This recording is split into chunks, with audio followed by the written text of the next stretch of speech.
Yeremia 29 umurongo wa 13.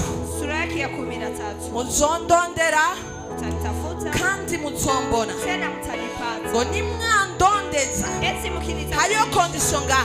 Kuna sharti hapa. Muzondondera mtanitafuta kandi muzombona tena mtanipata. Ariko Lakini hariyo condition ngaha. kuna sharti ngo hapa. nimwandondeza Mkinitafutisha umutima wanyu moyo wose. wenu wote. Nimwandondeza Mkinitafutisha n'umutima wanyu wose. moyo wenu wote. Nizera kuna musi hari umuntu aje kurondera Imana. Naamini leo kuna mtu alikuja N'umutima wiwe wose. Nizera kuna musi Naamini kwamba leo waje kurondera Imana. N'umutima wiwe wose aza kubona Imana. Araza kubona Imana. Gukomera Imana amashi kugumuvugishwa mu kibanza. Unataka Mungu makofi kwa ajili ya nabii mahali hapa. Suko bakiro uwasizwa mafuta. Sio hivyo wanapokea aliyepakwa mafuta. Suko bakiro Imana yubashi. Sio hivyo wanapokea Suko bakiro uwaheza. Sio hivyo wanapokea aliyebarikiwa. Jambo lake yanahamagawe. Ameitwa. Yavuye ngaho ariko arahamagagwa n'Imana kuyirondera kandi. Alitoka hapo iko na neno la Mungu kumtafuta tena. Mukijambo riheje kubitubwira muri Yeremia 29. Kama gisino limeweza kutuambia katika Yeremia 29. Wampamagara urambona. Ukiniita utaniona. Ariko Lakini undondere n'umutima wawe wose. Unitafute na moyo wako wote. Avanga avuza ntiyarati neza aho agiye. Hakukuwa najua vizuri mahali anaenda. Ko ndabwiye ko ari ahantu kure nk'indege nka zitatu. Ilikuwa mbali unapanda kama avyo 3 mbali. Ariko lakini agarutse aliporudi kwa maperiode iyo ari mu maperiode igihe kirekire turamenyera abari amaperiode agoye cyane ku muntu ari hafi yiwe. Akiwa maperiode wakati mrefu tunazoea ni ngumu sana kwa mtu mwenye kwa karibu yake. Aba kiri mu mubiri maana hakuwa tena kimwili. Aba yabaye umupfu. Anakuwa ishakuwa mfu. Nari ndavyiteze. Nilikuwa nayasubiria hayo. Ariko Imana aho ari umuvyeyi mwiza. Lakini Mungu akuwa ni mzazi mwema. Mpagaze kuri airport. Nasimama ku airport. Ono mama umwe azayiruka. Nikaona mama mmoja anakuja na mama prophet. Nafisi naiko. Niko na ushuhuda mkubwa. Ningecha mama naje na Shani. Wakati wa mama nimekuja na Shani. Mvugishwa aramvugishwa. Nabii akanitabilia. Naje ndumukozi w'Imana. Na mimi niko mtumishi wa Mungu. Nari maze imyaka 13. Niko na miaka 13. Umugabo wanje ari umuntu mukuru ahantu umugabo nta nakazi naronka. Mume wangu ni mtu mkubwa mahali lakini niko sipata. Prophet arampaye ama direction yuko ndumukozi w'Imana. Lakini nabii akanipatia maelekeo kama niko mtumishi. Ingene nzoyikorera. Gisi nitamtumikia. Uheri wa munsi ibintu vyanje vyose biruka. Kuanzia hiyo siku mambo yangu yote akafunguka. Sinzi ko hari umuntu yabifashe bisanzwe. Sijui kwamba kuna mtu amevipuzia kama. Kuko hari ikintu urindira imyaka myinshi. Kuna chenye unasubiria miaka mingi. Uwacu yajyacamo. Aliyekili lile neno. Niwe kandi una munsi Imana izagukoresha. Haleluya.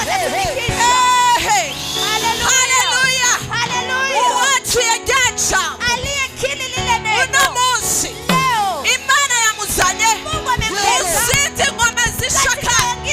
Mubunzi bwiza bwutikana. Zingine kazi nzuri tena. Haleluya. Haleluya. Chanumva gutegwa intege muri cewe. Nikasikia ndani yangu. Ndamubonye. Nilipomwona niwe tukati reka twinjire indani. Jendo tumeacha tuingie ndani. Amubonye. Alipomwona. Chambia ati prophet araje. Akamwambia ati nabii anakuja. Bantu b'Imana. Watu wa Mungu. Ibintu nabonye sinzi ko nabonye umuntu cyangwa sinzi ko nabonye umuzi. Senye niliona sijui kama nilionaga mtu wala ariko icyo nagize namubwiye ati shapo mu maso. Lakini chenye nimemwambia nimeweka kofia macho. Kuko sinabona umuntu nzi. Kwa sababu sikuwa naona mwenye najua. Nashaka duhaguruke. Nilikuwa nataka tusimame. Kuba twagira ubuntu n'Imana. Kuwa tumefanywa neema na Mungu. Ikatugarukania uwo yahamagara. Anaturudishia mwenye aliita. Ndizera yuko una munsi. Ninaamini kwamba leo hari urundi rugezo. Nikingine kiwango. Tugiye kwinjiramo. Tunaenda kuingia. Ubikunda utabikunda. Upende usipende. Ingukumira guterura. Taita kunyanyua. Sina guys. Katika jina la Yesu. Duhimbaza Imana dukoma amashimesha. Dukoma amashimesha. Makofi mengi sana. Twakira uwasizwe amavuta. Tupokee mpangilio wa mafuta. Umuvugishwa n'Imana. Nabii wa Mungu.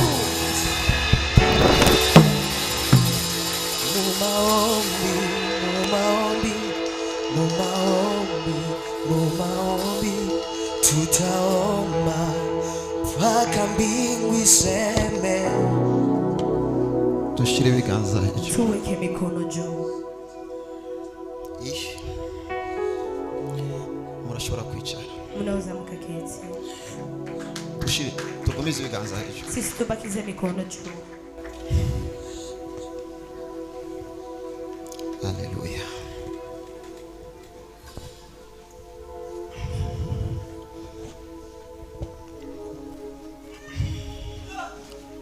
I didn't know.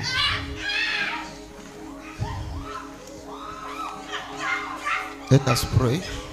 Mwamira. Sikuwa najua Sinarinzi.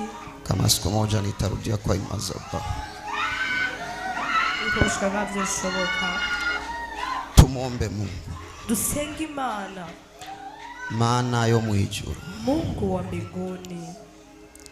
Maana muremyi w'ijuru n'isi. Mungu muumba wa mbingu na dunia.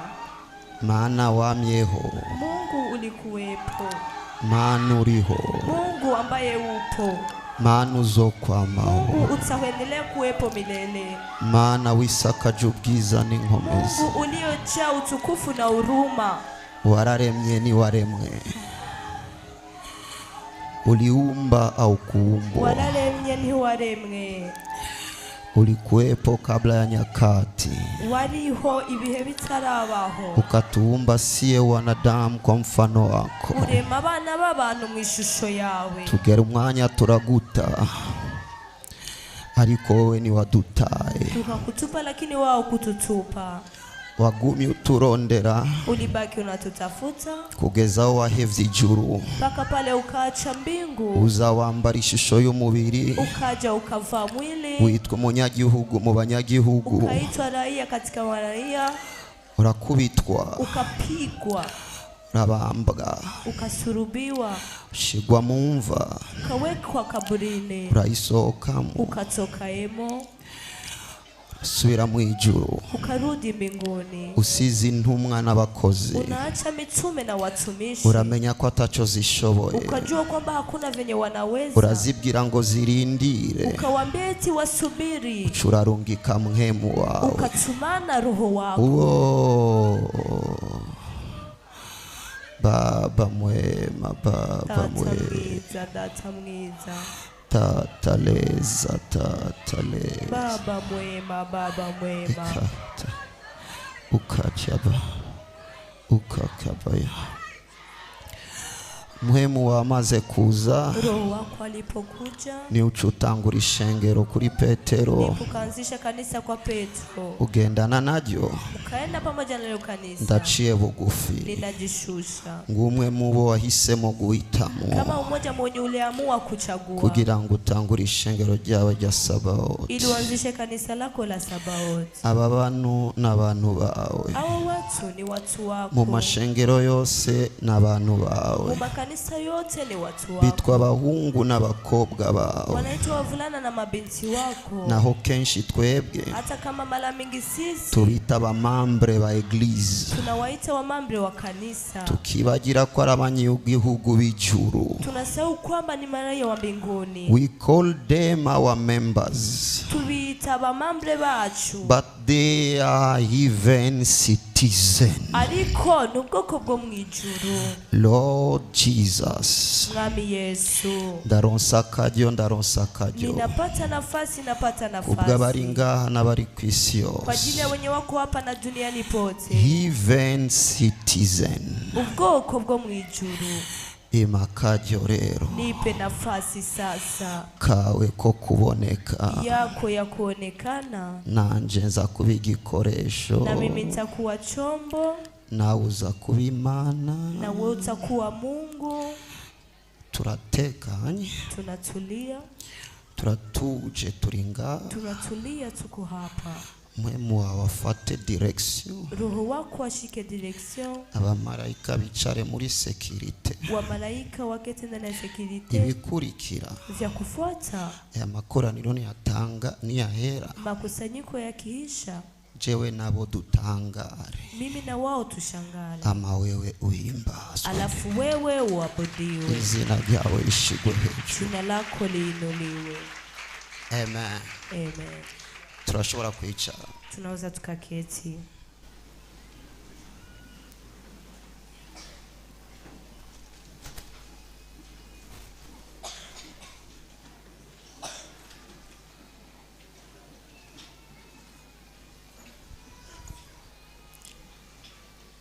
Haleluya.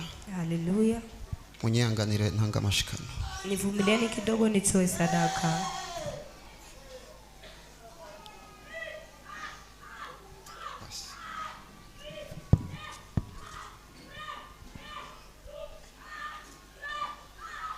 Wakoze kungarura.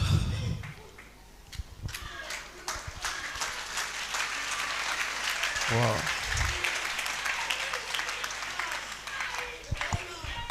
Ndabaramukije mu izina rya Yesu. Ninawasalimu kwa jina la Yesu. Murakagira Yesu mu mitima no mu buzima bwawe. Muwe na Yesu mioyoni na maisha yenu.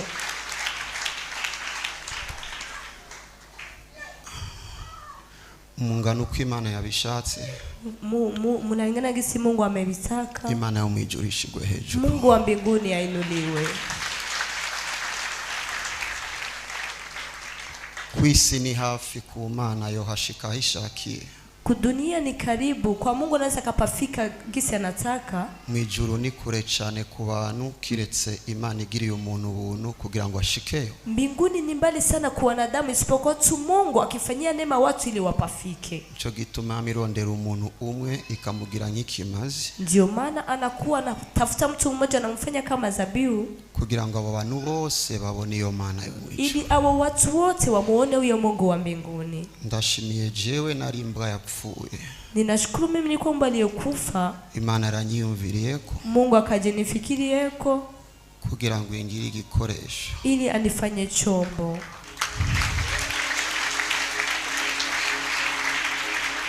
Maze ndayironde. Imana iduza umuntu hejuru. Anainua mtu juu. Iduza umuntu hejuru. Anainua mtu juu. Anapandisha. Aduza umuntu hejuru. Kugira ngo yo itangure kubonekera hejuru. Ili yeye aanze kuonekana juu. Uko kwa sababu ijambo ryayo riravuga. Neno lake linasema icyubahiro canje. Heshima yangu sinzogisangira n'umwana w'umuntu. Sitaichangia na mwanadamu. It will never happen. Ibizokwigera bibaho. Yukimana ya kuwa Mungu itakaza icyubahiro cyayo apoteze heshima yake kubera umuntu wari wewe kwa ajili ya mtu wote. Shira ikiganza cyawe cy'iburyo. Weka mkono wako wa kuume juu. Vuga ahantu ugije ikiganza. Sema hapa napoinua mkono ni hejuru y'umutwe wawe. Ni juu ya kichwa changu. Sinohashika. Siwezi nikapafika. Igihe uzohanshitsa wakati utapanifikisha uzomenya ko ari wewe ugomba kuboneka. Utajua kwamba ni wewe unataka kuonekana. Amen. Amen.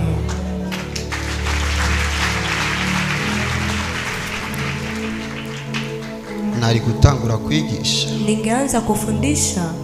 Ariko nivyo bavyiza. Lakini vizi vikakuwa vema. Kuko umwe wese aribaza ikibazo. Kwa sababu kila mtu anajiuliza maswali. Uyu mugabo yarari he? Huyu bwana alikuwa wapi? Nk'abana w'Imana bubashwe. Kama watoto wa Mungu wanaoheshimiwa. Muremerewe. Munakubaliwa. Kumenya. Kujua. Na yoba muncamake. Hata kama iwe kwa machache. Sinshobora kuvuga vyose kuko byoba vyinshi. Siwezi nikasema vyote maana vinaweza kuwa vingi. Ariko ibihe bizodufasha. Lakini nyakati zitatusaidia. Tubandanye tujya ku mukate wo mwijuru. Tuendelee kukula hu mkate wa mbinguni. Amen. Muba mahoro. Muwe na amani. Kubijanye n'inguvu uko mbandanye razima nkuko byari bigenze cyo ku musozi. Kuhusu nguvu gisandira tazimepatia. Mu mwaka uheze. Mwaka ulioisha. Natanguye kumva yuko. Nilianza kusikia kwamba. Mu maso y'abantu nabonetse ko nateye imbere. Mu macho watu nimeonekana kwamba nimesonga mbele. Ariko sinibaza ko mu maso y'Imana nariko ndateye. Lakini sidhani kwamba macho ya Mungu nilikuwa nasonga mbele. Ntangura kugira ubwoba. Nikaanza kuwa na uoga. Niyugaranye ngamubwira ni wowe kuraboneka cange nije. Najifunganiana na mwambia, "Wewe uko naonekana wala ni mimi?" Nkabaza ni WhatsApp yabaye Biblia cange Biblia iracari Biblia. Nikauliza WhatsApp ilikuwa Biblia wala Biblia ingali Biblia? Nkabaza n'abantu bankwega kukuvuga cange ni uri kuransunika. Nauliza ni watu wananikogota kukusema wala ni wewe unanisukuma kukusema? Kwezi kw'icenda. Mwezi wa 9 nangura kugwiza ingendo. Nikaanza kujaza masafari kuko nibaza yuko kwa sababu nilikuwa nadhani ya kwamba no banasamariano hamwe hamwe, naweza kuwa nimezubaria mahali pamoja, hari ibikorwa vyayo henshi. kuna kazi zake mahali pengi. Aho nja hose nagenda ntegura ibikorwa, Mahali nilikuwa naenda pote nilikuwa naenda na ariko mu kazi, mutima hakaguma ikino, lakini moyoni panabaki shimo. ntangura kuraba, Naanza kutizama. nisonzesheje umunsi umwe, Nilifanya mafungo siku moja, hageze saa 9 panafika saa 9 kagira inzara yo kujugumya, nikasikia njaa kutetemeka. umushaha urambesha, Nafsi ngo kanidanganya, umubiri wararushe, eti mwili umeshachoka. ivyumviro birambwira, Mafikira kanambia, warasenze menshi, uliomba maombi mengi, nanje nkihumuriza, na mimi najiweka moyo. Nivyo nyene. Ni kweli ni hivyo hivyo, ariko bikanga. lakini vinakataa. Ico gihe nshinga amasengesho kuwa 2 no kuwa 5, Huyo wakati nikaweka maombi ya siku ya pili na siku ya tano, kugira ngo ntwagwe n'ishengero ryose. ili nipelekwe na kanisa lote. Ndayakora ariko ndavuga ntivyari ibi, Nikafanya, lakini nikasema havikukuwa hivi. ndabandanya. Nikaendelea.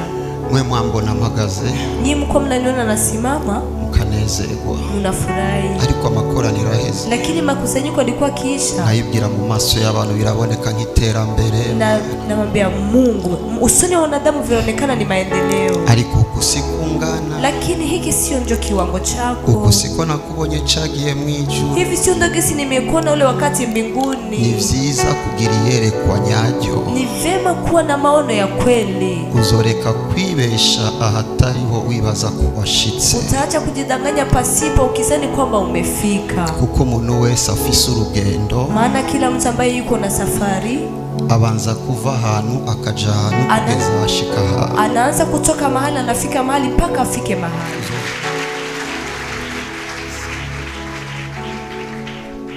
Rero ico gihe Imana ariko iramugutumire, Huyo wakati Mungu yakuwa nipatia invitation, vyategerezwa ko Imana iraba icikora ico ari cyo cyose. vingepashwa Mungu atizame cho atafanya chochote. Situasio zose ubura nazo singora, Hali zote unazokutana nazo sio hariho matatizo. situasio invitation. Kuna hali invitation. Imana irareka akagorane gato, Mungu akacha katatizo kadogo, cambandanya numva ko hageze ko ndondera Imana. nikaendelea nasikia kwamba panatimia na mtafute Mungu. Ndavuga ntoreka nje Dubai, Nikasema hapana, cha nende Dubai gutegura ivy'ishengero, kuandaa vya kanisa, ndanategura n'abantu, na nikaandaa hata watu, ariko hageze umunsi kanaka lakini palipofika siku fulani ntangura gutinya gusohoka hanze, nikaanza kuogopa kutoka nje. kugarana kuva mu gitondo kugeza ku mugoroba, Najifungania natoka asubuhi mpaka jioni. atakindi nkora kiretse kuraba Yesu nkarira nkamubaza, ndacagendana nawe kwa kundi ndakuvuga abantu barakira, narabonye n'umuntu yavyaye ari ibitangaza, ariko sikungana, sinshobora kuba naribeshe, ndacagendana nawewe cange naratwawe ntibigumbako.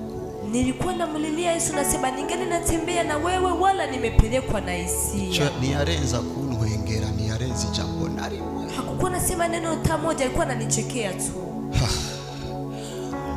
Umugenzi umwe araza, Rafiki mmoja akaja, umwe mu bana beza bitwa Charlie, watoto wazuri wanaitwa Shani, ambwira tugenda ahantu hasorti, akanambia twende mahali pa sorti. nahatambuka ndaharaba yuko ari ahantu hanuka, Nilikuwa napatembea na paona kama nifasi pa kunuka. ndasubira kandi mu cyumba, Nikarudia tena chumbani, kwari ukurira gusa. ilikuwa ni kulia tu. Ndavuga ko ngomba kugenda, Nikasema kuwa nataka kwenda, reka ngura amakado basi y'abana na madamu, acha ninunue zawadi za watoto na mke wangu. ndaza. Nikaja, Ariko Dubai lakini Dubai naciye nsenga isengesho rimwe, nikaomba ombi moja. ndabwira nabonye ko cecetse, Nikasema nimeona umeikaa ndabizi ko kimya, dukundana, najua kwamba ubu tunapendana. rero twumvikane, Sikiliza sasa, tusikilizane. umva ninjire mu masengesho, Nataka niingie maombi, unyice uniue, nze tubane mu ijuru, kuko urandyohera kuruta vyose, nikuje tuishi pamoja mbinguni, maana unanifurahisha kuliko vyote. kemera nawe ko ngaruka. Ukikubali napo kama Hajya nitarudi. abantu bose nabawe sabanje, nanwe napfiriye no bapfiriye, tutajanye na wewe wese sinzosubirayo. Wale watu wote ni wako, sio wangu. Wewe ndio umeyafia, sio mimi. Kama twendi pamoja na wewe wote, sitarudia. Ndafata decision, ndandika n'amanoti, Nikaamua nikaandika hata manoti, candagaruka, nikarudi. ndasetinga utu situation twari ngaha kugira ngo abantu ntibave bitiranye ibintu, nico nagomba njema. Nikasetinga situation zote ziko hapa ili watu wasifahamishe kitu nacho nilikuwa nataka kwenda hiyo. Shetani yaciye viraga situation gasanzwe iwacu, ariko karakantu kugira ngo ningenda bitima bititirwe ibindi. Shetani kaamsha katika kawaida kwetu, lakini ilikuwa nikienda vituo vingine. Ndanigana nako Nikagombana nako tagaheza ndavuga kakandi kaheza nikakamaliza nisema kali kangine kameisha. Amani inaja. asuye kugira kandi Narudia tena kukwambia. narabonye kansere zikira Niliona kansa zinapona. ariko warambwiye ngo Lakini umeniambia hivi. nzokora ibirenge ivyo wakoze Nitatenda zaidi ya venye umefanya. sibi Sio hivi. ndamwereka umukobwa wanje ndiko ndasengera amazi yagwe mu mwana Nikamwambia bitangu niko naambia na meza wakati ndambira nataka uyu mtoto. yavya prekenza ariko uyu never simbona ko twaguma tuzunguruka gutya bino bintu bitegezwa kwiruma akantu kako karambesha ndagukeneye. Nikamwambia Mungu nakuhitaji, hivi vitu viko pako kwetu kwa ananidanganya. Kundereka nundi mukobwa wanje akeneye ugendo Nikamuonesha ngine biti wangu anahitaji safari. asanzwe akunda Imana cyane Anakutaniwa na mpenda Mungu ndambwira abaje sana. baragiye muri Amerika ni vyiza ariko ibi biranyemeza yuko haracari akantu afuma reka kugenda ariko simbwire ibituma kuko sinshobora kwicara hagati yawe n'abantu n'ikintu kiraho kidashoboye kubafasha ivyo uri kuravuga bibe bibi bibe vyiza uvuga cyangwa unware nibere mu icuru uri mwiza nivyo namubwira gusa. Nilikuwa namwambia tu kuwa kati yako na watu wako, sina cha kuambia, siviwezi, afadhali unipeleke. Engagement rero yo nogenda. Engagement sasa ya kwenda. Ninde wapi? Njehe. Kumusozi bazonsanga. Kumulima watapanikuta. Bazonsora ku nguvu. Watanitoa kwa nguvu. Bazongaburira ku nguvu. Watanipatia chakula kwa nguvu. Bano bazomboha. Hao watu watanifunga. Ndabakwepa tu. Nitawakwepa tu. Ndarondera ahantu. Nikatafuta mahali. Niyumvira Kenya biranga. Nikajifikiri Kenya vikakataa. Niyumvira nga Kongo ndavuga ndazibaranza abantu bazombwira ko ndumukozi w'Imana sinshaka numbwira ko ndumukozi wawe shaka abantu batanzi shaka bishasha. Nikasema hapa Kongo watu wananijua, nataka wenye hawanijui, nataka watu wapya. Acanye gusizina ry'umukozi wayo. Akanikumbusha jina la mtumishi wake. Nigeze kumbwira. Waliwahi kunambia. Yitwa Prophet Meshach. Anaitwa Prophet Meshach. Thank you.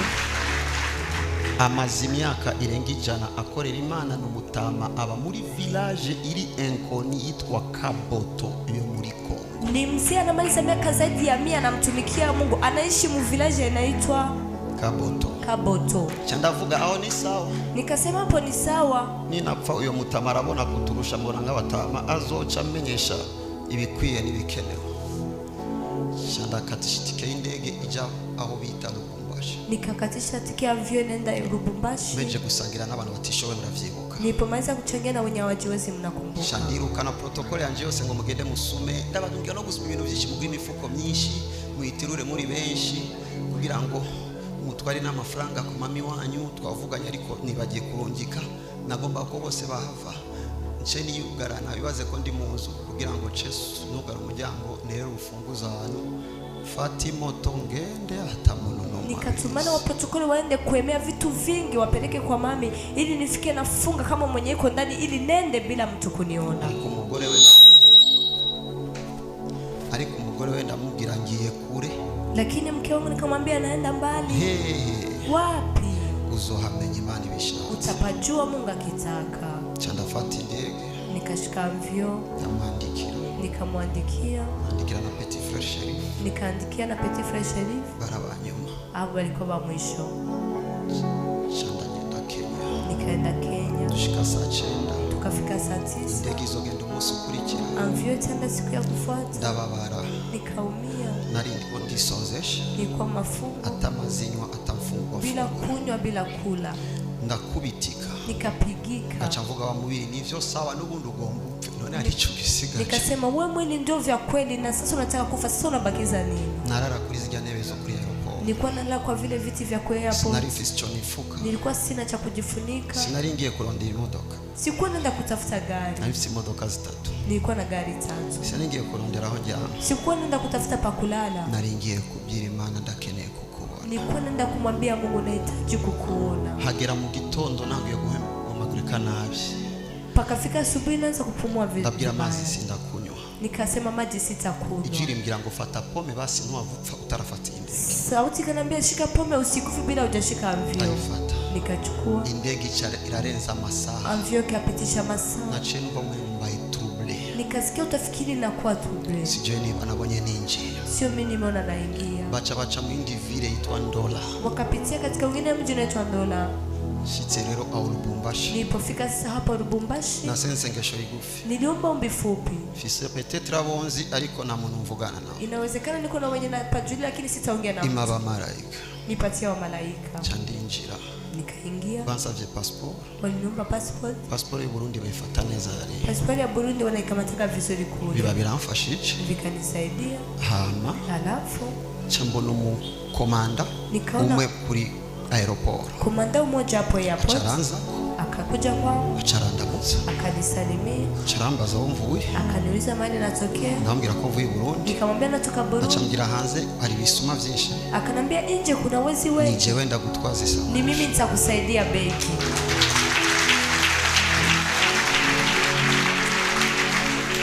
Mutwe nibaza peut-être akunda mwifana. Kichwani kazani inawezekana nataka nimpe soda. Na dépenses zose naringene ngao niwe yazirio. Na dépenses zote nilikuwa nahitaji hapo yeye ndio alikuwa analipa. Birachanga. Vikanichanga. Ndabwira kusanga umukozi w'Imana. Nikamwambia tu ni kwa mtumishi wangu. Bacha bakwita pasteur na kindi. Wanafanya kuita pasteur kuna kingine. Yagomba njanye rero kukandika dege ko muri village kanwara mu indi village yitwa Kamina. Alikuwa anataka kunipeleka kwingine vyote anipeleka mwingine village inaitwa Kamina. Sanga kagi. Nikakutana kwa kamvyo kameshaenda. Kichwa kikazunguruka. Umutwe urazunguruka. Acha nsabira hafi kuri hotel. Akaniombea karibu kote. Achagenda kunegosia kugira ngo ndayirihe make. Akaenda kunegosia ili nilipe ndogo. Ko yabona kumengo ndi umuntu ari faible. Ninjira muri ico chumba ntashuka ntabirebye nikaingia muri ico chumba hakuna shuka hakuna birefu hakuna maji hakuna umeme. Anje navuga okay ni binye. Na mimi nikasema sawa ni hivi. Achara tikita kuvyitike. Akakimbilia kuvyatike. Acharaza kungi. Akaja kunambia ko tuzinduka saa 11 kwamba tutaamkia saa 11. Ndajayo. Nikaenda hiyo. Tubandanye. Tuendelee. Yesu ashikwe. Yesu ainuliwe. Chandajayo. Nikaenda yuko. Ngiye. Nilipoenda sangitike bambwiye kuri saa 50 igeze kuri 270. Nikakutana tike wamenambia saa 50 nafika ku 270. Aliona ngiye kwemezwa ko ivyo kugaruka bitakiri birebe. Hapo sasa naanza kukubalishwa kama vya kurudi sio virefu. Akumugo yandungikiye pasteur wiyo. John nikamwambia nitumanie pasteur wake. Chanambira we kuri pasteur. Nikamwambia kwa wewe ku pasteur. Ngomba ndakubwira ivyo ndimo. Nataka nikwambie venye umuhimu. Ni wambona nzobona agaruse ninapfa. Ukiniona nitakuwa narudi nikifa. Zose ni nyishu gupfa no kugaruka kuri je vyose ni nyishu. Vyote ni majibu, kufa na kurudi kwangu mimi vyote ni majibu. Ndamuganiriza gato. Nikamwongelesha kidogo. Acarambira insiguro. Akanambia tafsiri. Akambira ngo ni dimension ya magara dimension. Akanambia naona kiwango kinachoita kiwango. Chanda magara ya polisi. Nikaita ule polisi. Ngamba wewe mkora amategeko. Nikamwambia unatumika mtu. Abantu ni barenga amategeko. Watu hawakwambia wanapita madro. Aikiri nimero. Andika hii namba. Kuko yari yanguriye nimero iyanje ya Rifes. Maana kwa amenunua namba yangu alikuwa nayo. Ndamwa nimero ya madam. Nikampatia namba ya mke wangu. Ndamwa nimero ya Petit Fresh. Nikampatia namba ya Petit Fresh. Kwa rige madam adakoresha telefone cyane. Kuna wakati mke wangu atumikisha simu sana. Ndambira aba bantu. Nikamwambia hawa watu. Ninapfa bazondondera cyane. Nikifa watatafuta sana. Kugira ngo nibandonderera atari. Ili wasinitafutie pasipo. Ukaba misi 40 irarenga. Ukiona siku 40 zinapita. Uzocuba amagara. Ufike unawaita. Wabwire kubigeze kubona umuntu acanga aguha nimero. Uambie kama uliwahi kuona mtu anapita hapa akakupatia nimero. Ngarutse nzobabwira je nyene. Niliporudi nitawaambia peke yangu. Ukabaha message iyo misi taragera. Ukiwapatia message hayo hizo siku hazijaenea. Imana nawe izo gufate ngo wamenye amategeko. Mungu na wewe kushika kama mwenye amepita nyuma ya sheria. Sharam. Shetani nashobora kubiguma. Chandagenda Kamina. Iyo ndege irakoma induru ku buryo mu matwi urameneka nanje inzara ni yose inyota ni yose. Iyo mvio ikapiga fujo mpaka masikio naumia na mimi jani yote kiwini yote. Ndashika. Nikafika. Ariko umurona unumva. Lakini mchoko siko nabona aho ngiye. Niko naona penye naenda. Kugira basi menye bizoba. Ili basi nijue venye vitatokea. Ndashika. Nikafika. Ahakurikira. Pakufuata. Nategerezwa gufata moto. Ningepashwa kushika moto. Ice mabarabara mabi. Ipite mabarabara mabaya. Amasaa 8 cange 12. Masaa 8 wala 12. Narara bimoto gucya ngavuga iyo. Nilikuwa natazama moto hivi nasema iyo. Ndafika huko. Irashika. Ngabaza motari. Nauliza motari. Aho ni saa 6. Hapo ni saa 6. Tumbira turashika. Ambia tafika. Wacha yambarira ibikoti. Yakava koti. Anje chandicha. Na mimi nikaika. Ibarabara. Barabara. Nani nagiye ni muzu imwe training na sandali. Niko nimeenda na nguo moja training na sandali. Ivyo ndo biranyuzura. Matope yakanija. Njo navyo nashaka kumenya. Hivyo na visikutaka. Sindiko ndafungura sindiko ndanywa. Sikukuwa na kula, sikuwa na kunywa. Turagenda masaha n'amasaha. Tukaenda masaa na masaa. Abantu bagwa mbona ibabarajari ribi. Watu walikuwa naanguka, naona barabara kwa mbaya. Ijuri tazima likambira ngo ntushobora kugira isanganya. Sauti yenye haikosekani masikio yangu, nilikuwa nasikia hawezi kufanya ajali. Nachangira iki? Nilikuwa nafikiri nafanya nini? Nachangira iki? Nilikuwa nafikiri nafanya nini? Nachangumya. Nafika nang'ang'ania. Kwizera kuruta ivyo ndiko ndabona. Nang'ang'ania imani kuliko vile niko naona. Tucha tugera hano nimba sindayizi zina. Tukafika mahali sipajui jina. Nakavire nagasantre. Nikasantre. Barikime I don't know that place. Nitore bwashika nagasantre ko muri Kabongo ariko nitore bwashika Kabongo. Nikasantre kama bariki tuba tujafika. Turarayo. Tukalala eko. Muka hoteli kanaitwa. Muka hoteli kiitwa. Mungu ni chef. Ndavuga hao nibaza ko Mungu ari chef atanicungira. Kanaitwa Mungu ni chef ngati hane yuko mana ari chef incungira hanyene. Sinajya sinanywa. Sikukula sikunywa. Nihute kugira ngo dusome ijambo ry'uyu munsi. Ni harakisha tusome neno la leo. Mu gitondo saa 11. Asubuhi saa 11. Nacimbira motari twende. Nikamia motari twende. Saa 2 zibura. Saa 2 kasoro. 14. Chandashika muri Kaboto. Nikafika ndani ya Kaboto. Kimwe muri ivyo. Kimoja ndani ya hivyo.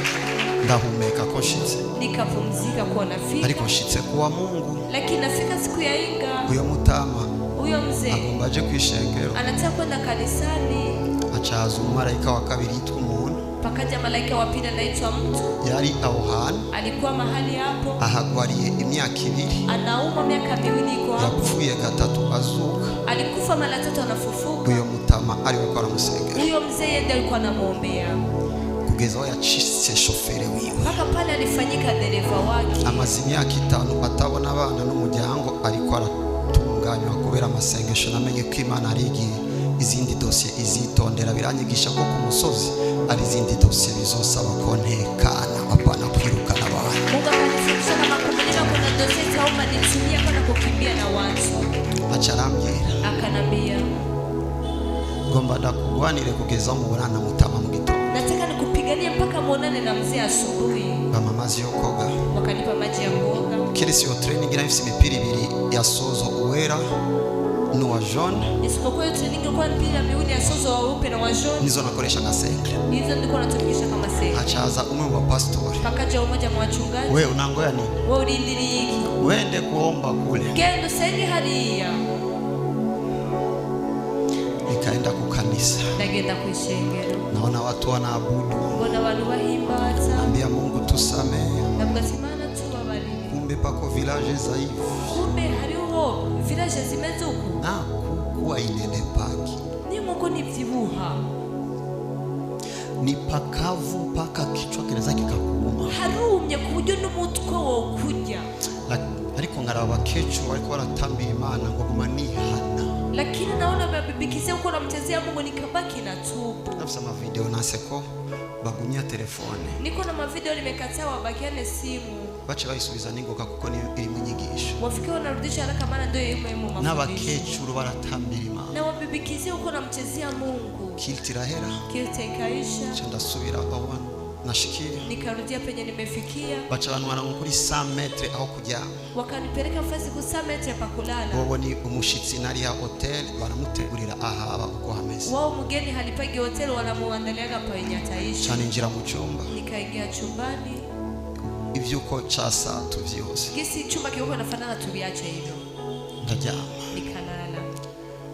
Mukanya katika muda abo twitabanye n'inzu ibihere birankorerako. Wenye nyumba sasa bisanya bikanitumikia yeko. Ndavyuka.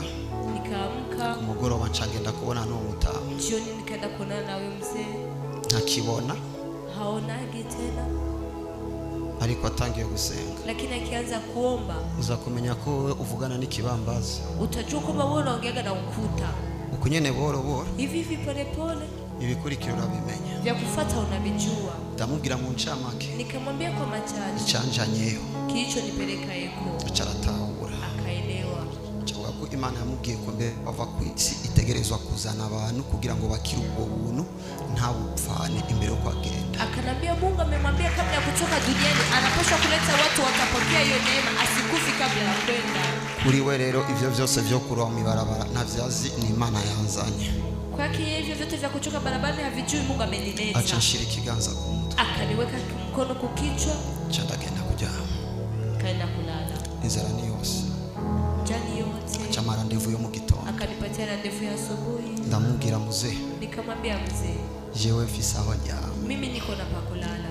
Jewe Mimi muri uyu mwaka mperutse ingendo nyinshi kuburanirwa kwanzanye. mwa hiyo mwaka nilifanya safari nyingi, sio kukosewa kumenileta. Ishengero riruzuyemo abantu. Kanisa limejaa watu. Jewe ndakeneye Yesu. Mimi namhitaji Yesu. Uwo Yesu mwagendanye rero. Huyo Yesu mliotembea naye. Mubwire ndinga. Mwambie kwamba niko hapa. Naje gupfa. Nimekuja kufa.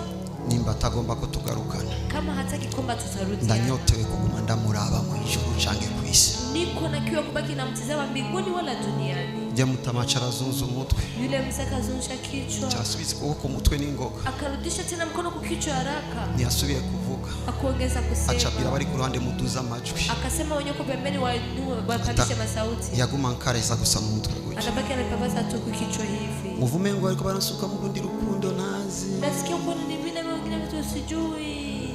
Acarande ko. Upendo wenye sijui. Ku mugoroba ndagaruka. Jioni nikarudi. Oya uko mu gitondo mugoroba yarasenga gusa. Asubuhi kuna mbatu. Akabaza arafungura. Anauliza nakula. Anamubwira ntafungura. Wanamwambia hakuli. Ivyo mu mayere kwa sino bivuga ngani twovaye kuko Imana yaraza kuja. kuja. Nikavisemea hapa. Maana Mungu alikuwa anakuja hivi. Ukabusenga Imana wibaza ko itariho. Imana iriho, ni nzima, iraboneka, irakuja.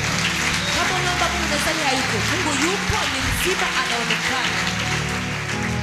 Ivyo vyose hayo yote ngera ku munsi wa gatandatu ataco ndanywa ataco ndajya no mu ruho. Nikafika siku ya posho na mchoko, sijakula kitu, sijanwa kitu. Namutse ngagomba kugwa. Natembea nataka kuanguka. Ijuri mbira ngo vyuka. Sauti kanambia amka.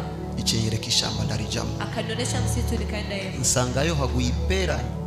Nikakutana pamedodoka pera moja. Ndaririye ncangira inkomezi z'imisi ibiri. Nilipokula hilo pera nikawa na nguvu ya siku mbili. Ndasubira kandi kujya. Nikarudia tena kulala. Iyo misi ibiri. Hizo siku mbili. No kwibuka neza itariki ariko ni nk'icenda. Sikumbuki vizuri tarehe, kama tarehe 9. Mwijoro hagati numva imwe muziko zasohoka. Usiku kati nikasikia pumzi ziko zinatoka. Ntaraba ku ruhande. Natazama pembeni. Ndi jenyine. Niko peke yangu.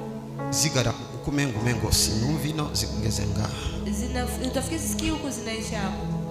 Chandamenya ibi nivyo bita kufa.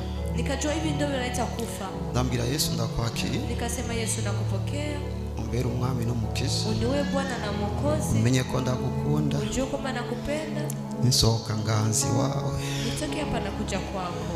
Ndasengera abana n'umudamu. Nikaombea watoto na mke wangu. Ndambira uduhari uzobafashe badukoresha uko kugira ngo babeho. Sinibuka ivyakurikiye. Sikumbuki vilivyofuata. Gusa mu gitondo. Asubuhi. Abakuze muravyumva. Wakubwa mnavisikia. Iyo umuntu apfuye ari binasohora. Wakati mtu anakufa kuna venye anatoaga. Mu gitondo navyutse maze gusohora ivyo abapfa basohora. Asubuhi nimeamka na kutana venye wanakufa wanatoaga vimeshatoka. Ariko umubiri uri ampereje. Lakini mwili ulikuwa leje.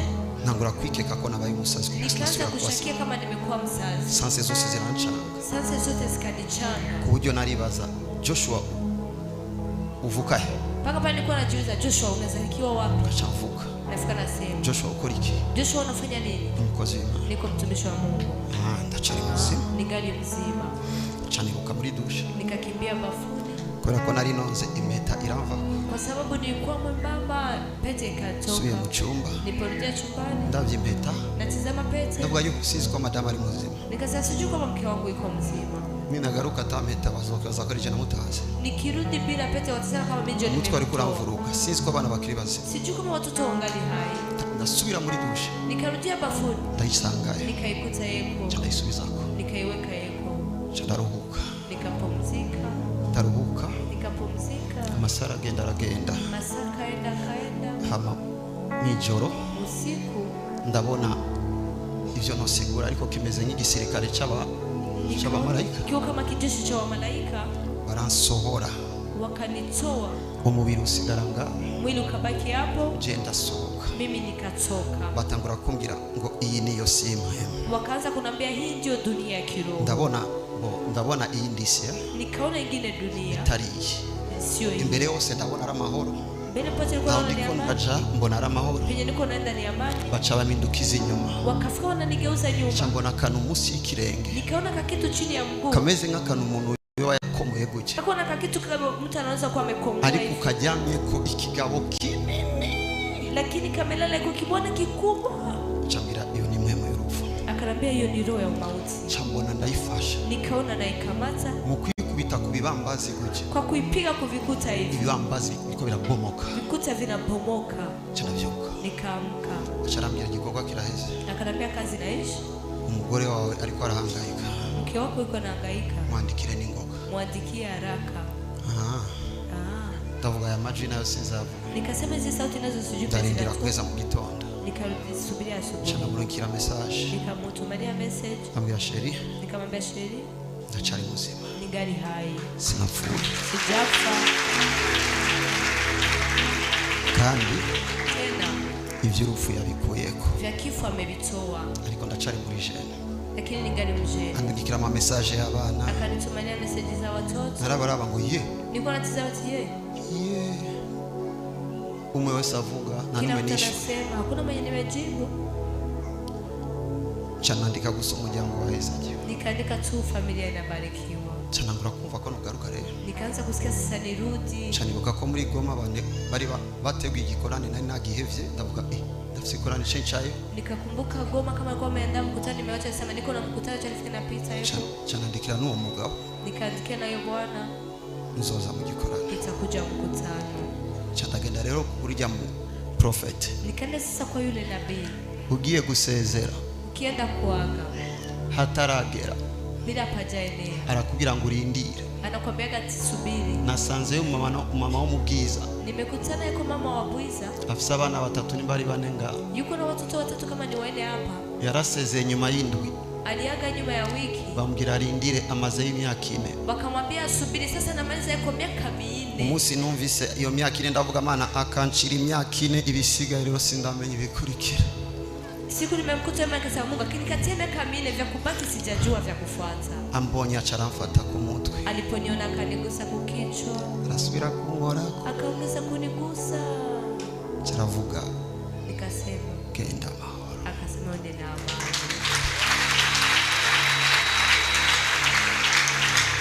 Entretemps, Pamoja na hayo, kubera faiblesse kandi yaguma force abantu ko mfungura, kwa sababu ya faiblesse tena kwa baki nafasi watu ni. nacenda mbwira ko mfungura ikaranga n'imiwi n'ubuki n'imyumbati, Nikamwambia kama chakula kalanga na vitika na asali na mihogo. nivyo rero nafungura ku mugoroba kugira ngo ngira karikiribra. Ndivyo sasa nilikuwa nakula jioni niwe na equilibre. Umva rero urugendo ruratanguye, Safari inaanza saa 11 zo mu gitondo, saa 11 asubuhi.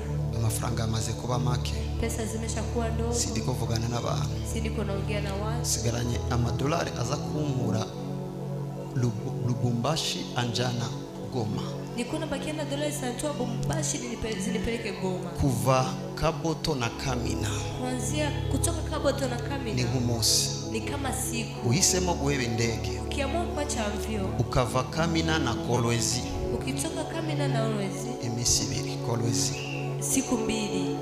shitse Kamina Nilipofika Kamina ndavuga ninafata indi moto ncamfa, nikasema nikishika ingine moto utakufa. banjanye muri salo, Waliponipeleka msala nicaye gutya, na ikaa hivi, kwari mbonye ku kirore, mani kwa siku ya kwanza najiona kukio, amaso yari sinzi kurere, imishatsi yari myinshi, nywele zilikuwa nyingi, Chandagira, sijui yo! rangi ya macho, nikafanya narazi yo. gutya ndavuga yo, Nimetizama hivi nikafanya yo, ndavuga kurako nikasema toa toa. sa hama Halafu aca barankora bishatse, wakanitoa umumotari acanjana iwabo, motara kanipeleka kwao. aho sinavuga aho bantwara niho naca, Sikukuwa nasema pero napeleka ndo peleko na yeye. nda telefone umunambere nzi uwo hafi w'umukozi w'Imana, Nikapigia simu wa kwanza najua ndambwira uri umukozi w'Imana, ivyo ndimo nivyo menya umuntu kugeza aho nshika, urashobora kuniza some unaweza kaniazima somo ndihe itike kugira ngo mbebe ayahajya ndayari hajya Kamina, ndondera yandi arambwira arindira gato yasubiye kunyishura inyuma y'imisi 2. Aliongeza kunijibu nyuma ya siku 2. Hamimana icibwira mu ijoro undutira izahabu. Fata iyo ndege yo ngaho ibindi vyari yandabitunga. Shika mvyo hapo vingine vya kuleta vikamilisha. Muchamake machache shika Lubumbashi ndushe. Nikafika Lubumbashi na choka. Wa mupolisi acharambona. Yule polisi akaniona. Acharamfata ningoga. Akanishika haraka. Mungu anakuleta. Imani inakugamka. Hamagara pastere wiyo. Akaita pasteur wake. Banjana ningoga muri VIP hano bafungura. Wakanipeleka haraka VIP mali wanakula. Nicha yana wa VIP umengono akanukavuye mishamba. Na kiti mali pa VIP tafikini kakitu kanatoka mshamba. Acha bagira mu mwimfungu. Akamwambia mpatie chakula. Ba mamazi gusa. Wanipe maji tu. Baramamazi. Ndachomeka prise. Nikachomeka prise. Hari abandi bari muri VIP bambaye neza. Kuna wengine kwa VIP wamevaa vizuri. Jewe ku maguru. Mimi kumiguu. Ivyondo vyari vyanse kuva. Matupa alikuwa amekataa kunitoka yeye. Nigisakoshi canje aje. Na kisakoshi changu pale. Abajene bariko baraja Kinshasa. Wajene wako nda Kinshasa. Ambira yo. Ambeti yo. Enlève ton chargeur. Kuri yo chargeur yawe ngao. Ngomba kuvuga nka Prophet Joshua. Nataka kusema kama Prophet Joshua. Kacha numva kanu karanyegere. Kitu kiranyegereje baya kanuje. Kitu kana nikondesha na kwa hivi nafuka natoa charge. Saa 10 nima abantu barahugara. Saa 11 mali hapa ukapafu. Ndagenda hanze kugira ngo dusanga indege ya Lubumbashi nayo ya Goma nayo. Amvia Kigoma haiko. Biba ngombwa ya Goma. Ya Goma haiko. Biba ngombwa yuko barondera ija Kinshasa. Ikatajika utafute utaenda Kinshasa. Isubire kandi Goma. Irudie tena Goma. Amafaranga ntayo. Pesa hakuna. Nari na Celeste amafaranga ndayanyegeza. Ndambwira aya ntari muyo nabye mama yanyegereze gusa kugira ngo hageze ko bibukana abana mucamo ya kwishuri. Abwira yandungikira. Nikampezo pesa zinitumania. Chavamo nka desanonati yategezwa kunjana rero mu voyage shike Goma unavuga ngiye mu gikorane barambona. Goma niko nasema naenda mkutano wataniona. Mu mwanya magaze hanze. Muda sasa nasimama nje. Ndindiriye. Nasubiri. Narajugumira. Nilikuwa natesemeka. Nkegamira. Na egamira. Chambere cyo imvura yacigwa ndarobana presque anose. Cha kwanza mvua imenyesha nikaruana kama imbeho itangura gutuma mbabara ino. Baridi kaza kutuma naumia huku. Birahera. Vikaisha. Kubera inzara ndafata imiwi. Kwa sababu ya njaa nikashika vitika. Numva kumengo nacho nafashije. Nikasikia sikusaidiwa kitu. Chansaba umwembe. Nikaomba hembe. Chanumva urao ngo ndawushiremo ipilipili. Nikasikia wapo sango nikuwekea pilipili. Navuga finalema ikingomba gufungura chabarigi. Ndambira oya. Nikamwambia hapana. Ndawuje uko nyene. Nikakula hivyo hivyo hiyo hembe. Imana yanyigishije ngaho. Mungu akanifundisha vile amenifundishaga hapo. Ikwiye. Vya kutosha. Ine zujoro cha turaguruka. Usiku sasa tukapaa. Tari mu ndege indoto yanje rero nshike Goma. Tulikuwa mwamvyo. Ariko mu mutwe mvuga ngo Lakini kichwa nasema murashobora gusubiza pulpit kugira ngo rindi muvuma gato. Ishire nganacho. Tunashobora kugira gutya. Tunaweza tukafanya hivi. Wakuabudiwa Yesu.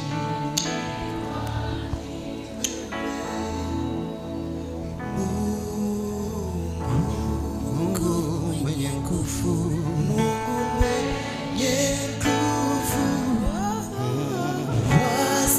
Wastahili heshima zote. Amen. Haleluya. Haleluya. Ko tumaze gushika muri retour tugomba tugire mwanya w'ijambo. Mviriza rero. Sikiliza sasa. Mu mutwe ndavuga ni nashika Kinshasa. Kichwani nikasema nikifika Kinshasa. Kuri aeroport ni heza ncanjama nduhuke. Kwa airport ni pazuri nitalala nipumzike. Banjana kuri aeroport imwe ni mbari ya Njiri sinzizi. Wakanipeleka kwa airport moja sijui. Twashikia hano nibaza ni stoke. Tulifikia mahali nikaza ni stoke. Gusa hasigara intebe zibiri z'ivyuma niho najyamye ataco nifuka kugeza ikindi gitondo. Pakabaki viti viwili vya chuma ndipo nimelala mpaka ingine asubuhi. Aho icyo nakora nafungura twadukanga duke twa twasigaye. Chenye nilikuwa nafanya nilikuwa nakula tu tukananga tudogo tulikuwa tumebaki. Mu gitondo Imana yakoze ikora ndarenga. Asubuhi Mungu akafanya matendo yake nikapita. Ndi hagati rero yakuza ino. Niko kati sasa kuja huku. Ndavye uko nambara kuja Goma. Sinavaa naenda kwenda Goma. Chambira ndavunondera undi muri twa Janvier. Nikatafuta wengine mtu anaitwa Janvier. Janvier muramuzi? Janvier mnamjua? Ndambira nimero yanje ngiye. Nikamwambia namba yangu. Ukagira umuntu uyiha bizoba biheze. Ukipatia mtu vitakuwa vinaisha. Ndambira mfisa agafaranga gake ari umukozi Imana yegeze kuneramo imbuto na senge nga mu Burundi ama 50 euro na ndigeze gukoresha. ngomba urungike umuntu Goma arondere pantalo n'ishati n'akarato kugira ngo ninaja mu gikorane umunsi wa mbere uhere. Nikamwambia tafuta mtu tumane Goma, atafute suruali na shati na viatu ili mkutano siku ya kwanza ishi. Biragenda neza. Ambira nabuze umuntu. Akanambia nimekosa mtu. Acambira ngo ariko ari umuntu yitwa Mugoli. Akanambia lakini kuna mtu anaitwa Mugoli. Mugoli ni inshuti ya Queen Muzinga. Ni ndugu yake ya Queen mnayejua hapa. Narabasenge ngira umusore muri 2000. Niliwaambia ningali kijana mu 2018. Ubu uyo mukobwa ni umudirecteur wa societe nini ya gouvernement ngaho kandi ari amaze gutunga sinarinda bizi. Hivyo binti ya directeur wa societe kubwa hapo tena ameshatajirika. Mimi nilikuwa sijajua. Chanambira muhe ariko numubwire kuyundi ni yayiha n'umugenzi wiwe bica bihera.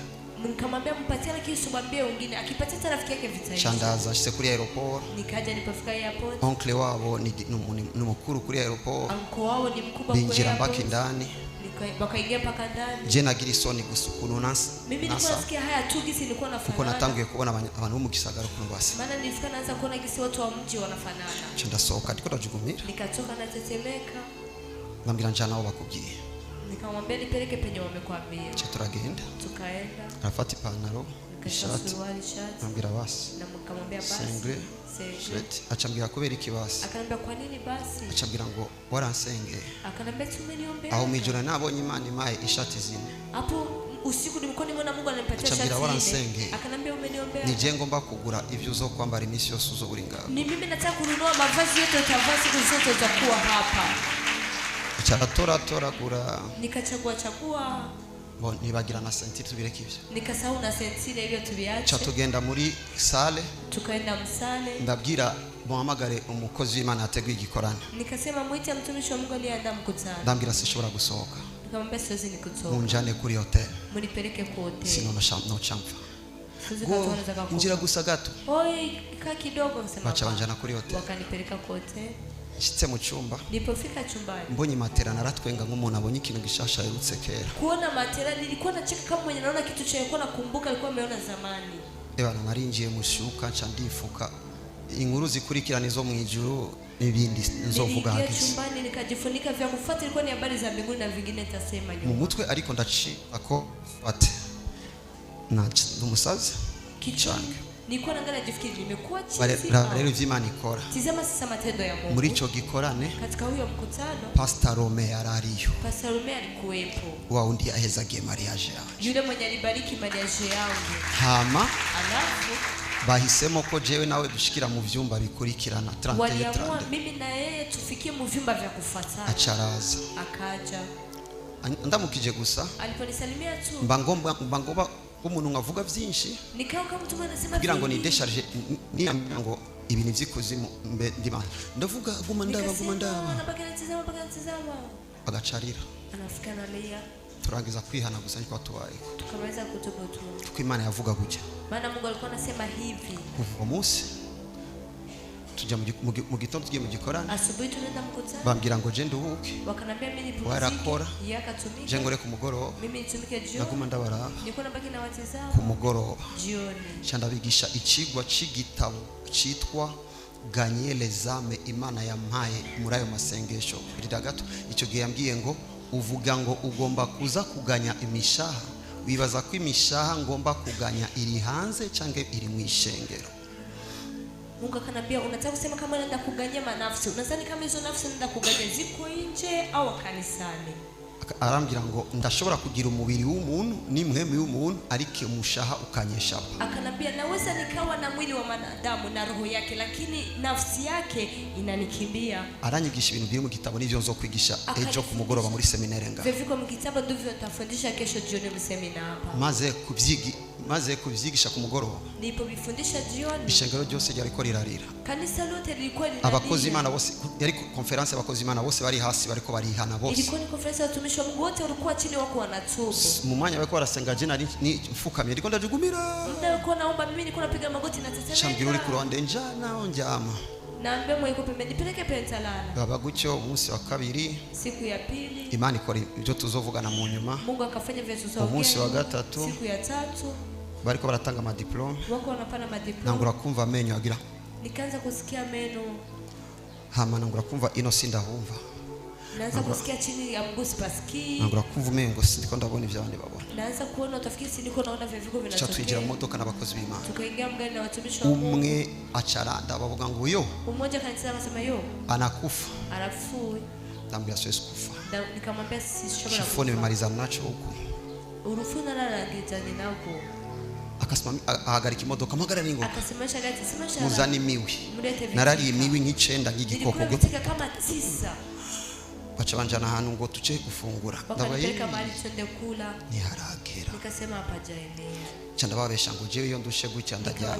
Mimi nikichoka hivi nalala. Baca barandeka ndataha. Wakaniacha nikaenda. Ndanigana n'umubiri andi masaha 6 mu cyumba je nyene. Nikagombana na mwili zingine saa 6 chumbani pekee. Na kindi nabona kiretse ijuru. Hakuna kingine kunaona isipokuwa mbingu. Na kindi nabona kiretse malaika. Hakuna kingine kunaona isipokuwa malaika. Nakindi nabona kiretse Imana rero kumbwira kanakura munsi uyu muntu ni umuntu uku ari kimwe muyiwe ni nziza umushawiwe n'uyu musha uri kuzimu. Hakuna kingine kunaona isipokuwa Mungu ananiambia huyu mtu namjua, roho yake iko hivi, nafsi yake hivi. Shengero ndaribona gushasha. Kanisa nikaliona upya. Abantu tuzinanye bose baza gushasha. Watu tunafahamiana wote wakaja upya. Ibindi madama arabizi byo twakoze muri returu tuzovyandika mu bitabo byo muri kazoza. Vingine mke wangu na vijana vyetu tumefuata vyandikaga mu kitabu. Igihe maze gushika ngaha. Nilipofika hapa. Imana shigirira ubuntu. Mungu akanifanyia. Baraza kundondera mwijo. Wakaja kunichukua usiku. Bashise saa 4. Walipofika saa 4. Basanga ndi muzima. Wakanikuta niko hai. Babwira nikomeze bingo bye. Nikamwambia ninacho vitu. Bajambira amashengero yose yo ngaha. Mungu akaniambia kanisa zote za hapa. Inyuma yo kukubona. Nyuma ya kukuona. Yose ashaka kuyigisha ejo kuwa Mungu turiko turapanga masaa uherehe urangirize hehe. Wote wanataka wafundishe kesho siku ya Inga. Tuko tunapanga uanzie wapi umalizie wapi. Najiza Mungu nimsemeshe mkifaransa ituru. Ndibaza none Imana ndayivugisha mu Kifaransa. Nabwira tuzobimenyejo. Nikamwambia tutavijua kesho. Saa 12. Saa 12. Nari ngwaye muri degrees iteye ubwo. Nilikuwa nauma mu degrees za kutia uoga. Kugeza saa 3. Paka saa 3. Bacherewe isaha imwe. Walichewa saa 1. Saa iyo saa 4 ziburi minota. Saa 4 kasoro. Nari muzima nk'umuntu ategeza ura n'ikibazo na kimwe. Nilikuwa mzima kama mwenye kukutana na tatizo la saa 1. Sanditegura. Nikajiandaa. Tugende. Twende. Shengero rya mbere. Kanisa la kwanza. Ivyabaye. Vilivyotokea. Kwa rukurira gusa. Ilikuwa ni machozi tu. Kuko babwiwe intambara zose atanumaze. Maana waliambiwa vita zote hakuna hata moja kwa najua. Chandasoka. Nikatoka. Shengero rya kabiri. Kanisa la pili. Nta muntu n'umwe w'imwe yagumye ahagaze. Hakuna mtu hata mmoja. Shengero ryose ryagumarizuguruka gutya. Kanisa lote kwa baki yazunguka hivi. Chanamubwira basi. Nikasema basi. Chana muri hotel. Nikaenda hotel. Chanjana rero muri hotel. Nikaenda sababu. Kwa Mungu nduhuke. Siku ya Inga nipumzike. Kuwa mbere. Siku ya kwanza. Mve Goma manuke Kigali. Nitoke Goma nishuke Kigali. Fata indege kandi. Nishuke avyo tena. Insubize Nairobi. Inirudishe Nairobi. Ichinzani Bujumbura. Ifikina nileta Bujumbura. Kwa kuva aho Goma kumupaka kugeza Nairobi. Kutoka kwa Goma kumpaka paka nirudi. Abimeze nk'ikintu uto sinzi ko bacita. Nilikuwa kama kitu sijui kiseweza kukiita. Rero ahantu nagiye ndavuga reka nguri sakoshi. Nari mbwira umukobwa wanje arondera amasakoshi ko nari navyibagiye. Nilikuwa naambia vitu watafute mabegi nilikuwa nimesahau. Reka ngura amasakoshi y'abana aza kubibagiza ukonsa. Acha ninunue sakoshi za watoto zitasawaisha gisi nafanana. Niko ndabaza sakoshi nyene zo arambwira ngo ushakugwa akiri intebe. Niko na sakoshi mwenye nazo naambia unataka kuanguka chukua kiti. Aje kuntabara. Anaweza kunisaidia. Ndamuhamagara bora ndavuga sindiko ndabona n'ivyo ndimo. Nikamwambia si niko naona veni muhimu. Mamagara gusa umutaximan. Ita tu taximan. Canamubwira. Nikamwambia ko yonjana hafi ya Kamembe. Anipeleke karibu ya kuko indege yari ya saa 8 z'ijoro. Maana amvyo ilikuwa ya saa 8 ya usiku. Aho hari saa 3 z'ijoro. Hapo palikuwa saa 3 ya usiku. Changenda muri hotel ndara ya masaa 5. Nikaenda motel nikalala kwa saa 5. Cyandasohoka. Nikatoka. Ngenda n'amaguru kugeza taxi yansabye amafaranga menshi nari ngifise. Taxi numba pesa nyingi ilikuwa sina nazo. Changenda n'amaguru kugeza ku control. Nikaenda na migopa. Abariko bara controla. Hari mu ijoro bara polisi. Ilikuwa ni usiku wa polisi wa. Acha agomba kumva caricara ku ntebe avuga. Uragwaye? Akasema naumwa. Bambira oya. Ndarusha. Nachoka. Ya. Acha barankorera ningoga control. Wakanifanyia raka. Barabisaha ngo barashobora kuba bugaye indege ishoboye kubigiye. Ngo amviona za kuwa inaenda. Acambira cahaje. Wakanambia pita pale. Ndiruka. Nikakimbia. Mba mu banyu. Nikawa mu mwisho. Chandaja hano. Nikaenda mahali. Ndicara baje barundira indege. Nikakaa kwa wale wanasubiria. Chandaja. Nikalala. baje kumvyura abantu bose maze kwinjira mu ndege bashbabaza watu wote washaingia mwavyo. uri kuragenda Uko naenda chanja nayo wakanipeleka yeko chanja Kenya nikaenda Kenya nirigwayo nikashinda yeko ibindi mami wanyu yababwiye vingine mami wewe naliwaambia niko ninjiye Bujumbura sisi nimeingia Bujumbura ibikurikira tuzobivuga nageze ya kufuata tusaviongea pakeni Yesu ashigwe hejuru Yesu rindi subiri akagaparti akakaparti nimba kagusunitse kugira inyota gusa kurondera Imana kama kana kusukuma kuwa na kiu tu ya kumtafuta Mungu senga uko uvyumva uvugane nayo omba gisi unavisikia muongee naye uhapfukama uhaguruka ujya kama utapiga magoti kama utalala kama utasimama muri uwo mwanya kwa huyo muda uzoba nateguwe kuza kuvuga ubutumwa bw'inota 200 nitakuwa nimeandaliwa kuja kusema neno dakika 20 cyo dusenga mutahe tufike tunaomba mwende ibindi nejo muri seminaire vingine ni kesho mu seminar kwa kabiri ni gusengera abagwayi siku ya pili kuombea wagonjwa senga uko uvyumva omba gisi unasikia mwambie Mungu Girimana mimi sijui hata bebiko je usinzi nibiriko mimi nakuacha we je ndetse wewe ivyo umushatse uzobivugejo vya nafsi tutasema kesho omba tu senga gusa sijui kama mpaka mteza kabaongoza pole pole sisi kwa muneshura kubayobora masengesho buke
Yekugukunda ukundi gushasha Yekukumenye ukundi gushasha Yekugukunda ukundi gushasha Yekukumenya kandi Imana Shandelele bosha musenge mbonye umuntu wese bariko baramuha umutaka musenge nizera ko Imana itagomba ko utakaza igicu wakiriye mbona umuntu wese bamuha umutaka ufukurika ama agaca yifuka abariko barasenga nivyo ndiko ndabona Imana iko irakora musenge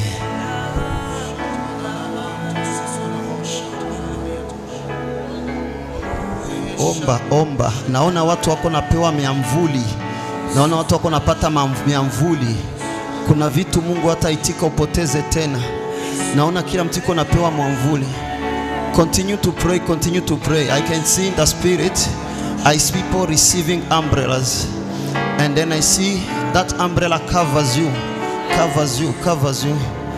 so continue to pray continue à prier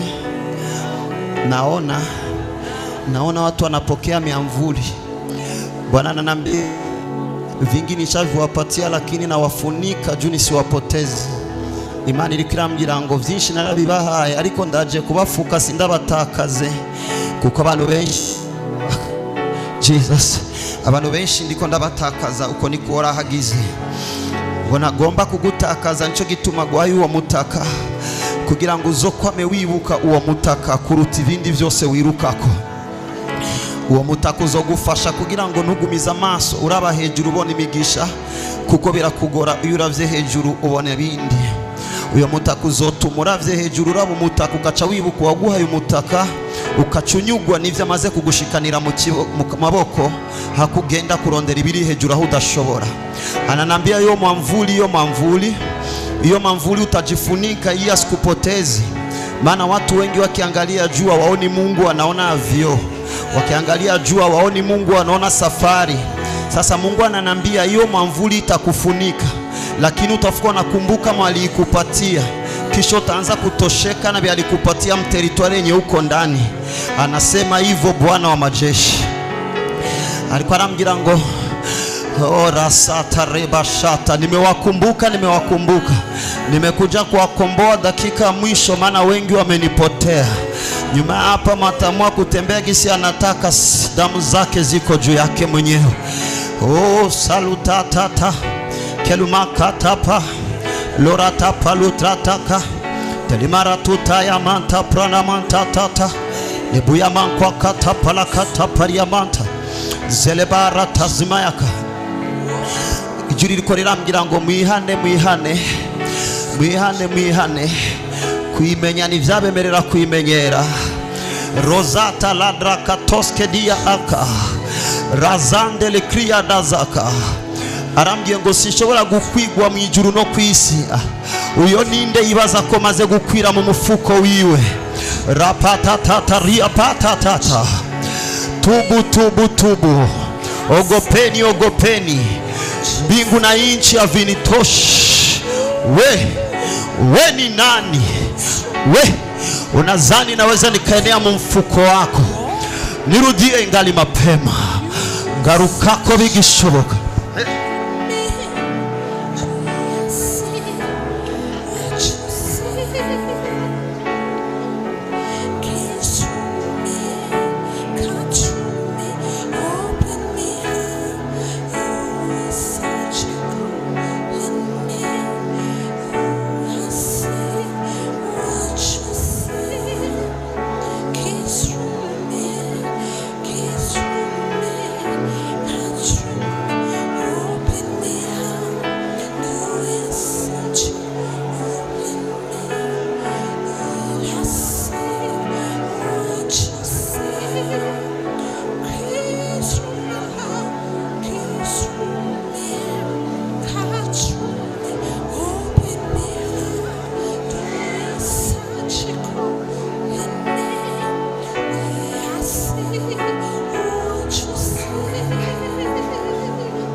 We need to see.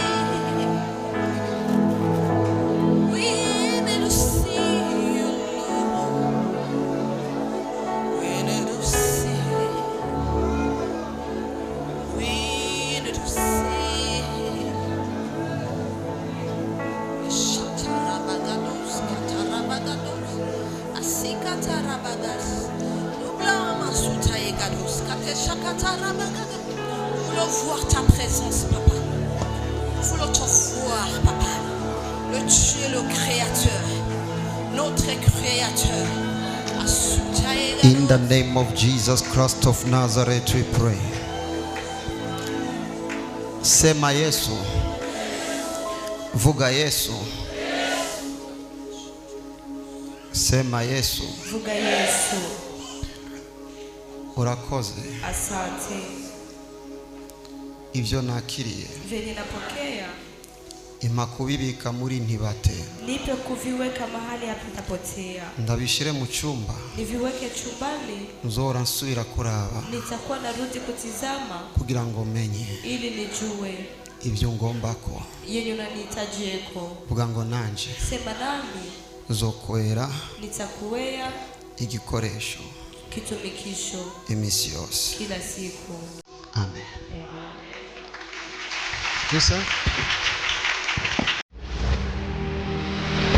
For God so loved the world, that he gave his only Son, so that whoever believes in him shall not perish, but have eternal life.